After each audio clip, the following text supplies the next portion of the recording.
ថៃមិនអាចប្រកែកបានទៀតទេសមាជិកព្រឹទ្ធសភាថៃមួយរូបហ៊ានទំលាយការពិតដល់ចម្រូងចម្រាសថាថៃគឺជាអ្នកដែលហ៊ានវាយប្រហារមកលើកម្ពុជាមុនដោយប្រើយន្តហោះ F16 បាទប្រិយមិត្តបានជ្រាបរួចមកហើយការប៉ះទង្គិចគ្នារវាងកម្ពុជានិងថៃនៅតាមបន្ទាត់ព្រំដែនកាលពីពេលថ្មីៗកន្លងទៅប្រទេសថៃបានប្រើនៅយន្តហោះ F16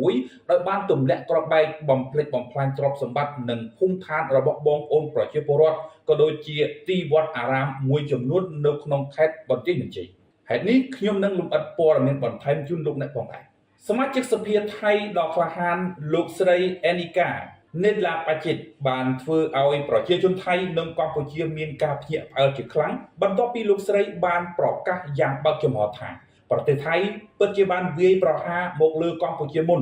ហើយថែមទាំងបានបើកការវាយប្រហារដោយប្រើយន្តហោះចម្បាំង F16 ថែមទៀតផងថ្លែងទៅកាន់ទូរទស្សន៍អមរិនកាលពីថ្ងៃទី14ខែតុលាឆ្នាំ2025កន្លងទៅថ្មីៗនេះលោកស្រីអង្គណាបានអះអាងថាអ្វីដែលលោកស្រីបាននិយាយគឺសុទ្ធសឹងតែជាការពិតដោយបញ្ជាក់ថាលោកស្រីមិនមែនកាន់ជើងប្រទេសកម្ពុជាទេតែគ្រាន់តែនិយាយការពិតដែលកម្ពុជាត្រូវបានបំផ្លិចបំផ្លាញពេលដែលយន្តហោះ F16 ត្រូវបានវាយប្រហារលោកស្រីបានហៅទង្វើនេះថាគឺជាប្រតិបត្តិការយោធាដែលភាគីថៃបានបាញ់មកលើកម្ពុជាមុនពេលមានការសងសឹកតបទៅវិញយ៉ាងណាមិញភាពក្លាហាននៅក្នុងការទម្លាយរឿងអាកំបាំងដ៏ជូរចត់មួយនេះបានធ្វើឲ្យលោកស្រីអេងគីណាកំពុងคล้ายទៅជាគោលដៅវាយប្រហារដ៏ក្តៅគគុកពីសំណាក់ប្រជាពលរដ្ឋថៃនៅក្នុងប្រទេសថៃទាំងមូលក្រុមជ្រុលនិយមនិងអ្នកដែលវង្វេងប្រវត្តិសាស្ត្រថៃបានព្រួតគ្នាសម្ដែងការស្អប់ខ្ពើមនិងខឹងសម្បារនិងចាត់ទុកលោកស្រីថាគឺជាអ្នកក្បត់ជាតិហើយក្រុមជ្រុលនិយមទាំងនោះនៅតែបន្តប្រើវាយកលដ៏ខ្មៅកខ្វក់គ្រប់ជំពូកដើម្បីជាចេតនាឈ្លានពានមកលើកម្ពុជារហូតមកទល់ពេលនេះជាមួយគ្នានោះដែរលោកជំទាវឧត្តមសេនីយ៍ឯកម៉ាលីសុជាតាអ្នកនាំពាក្យក្រសួងការពារជាតិនៃប្រជាណាចក្រកម្ពុជាកាលពីថ្ងៃអង្គារទី14ខែតុលាឆ្នាំ2025ម្សិលមិញនេះថាក្រសួងការពារជាតិនៃប្រជាណាចក្រកម្ពុជាក៏បានសម្របសម្រួលជូនក្រុមអ្នកអង្គការអន្តរកាល IOT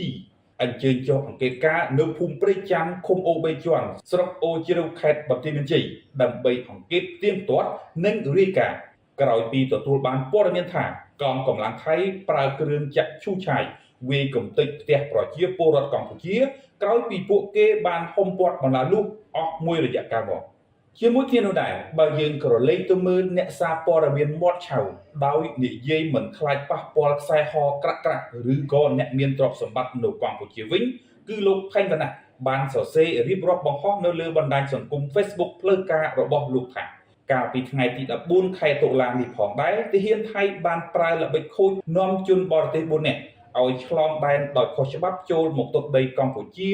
តាមច្រកភូមិដំបងវិលឃុំម៉ាឡៃស្រុកម៉ាឡៃខេត្តបន្ទាយមានជ័យ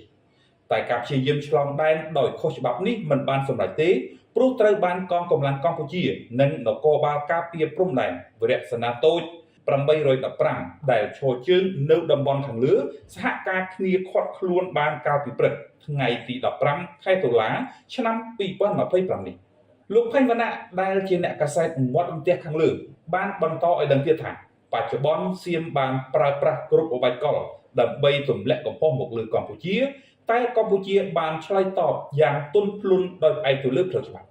សូមបញ្ជាក់ផងដែរថានាពេលនេះពួកជ្រុលនិយមថៃមួយក្រុមនោះកំពុងតែប្រើវាយកលជាបន្តបន្ទាប់មកលើកងកម្លាំងនិងប្រជាជនកម្ពុជាតួយ៉ាងទាហានថៃបានប្រើល្បិចចូលមកចាប់ដៃហើយក៏ពាត់ចាប់ទាហានខ្មែរចំនួន18នាក់មិនទាន់ដោះលែងនៅឡើយទេ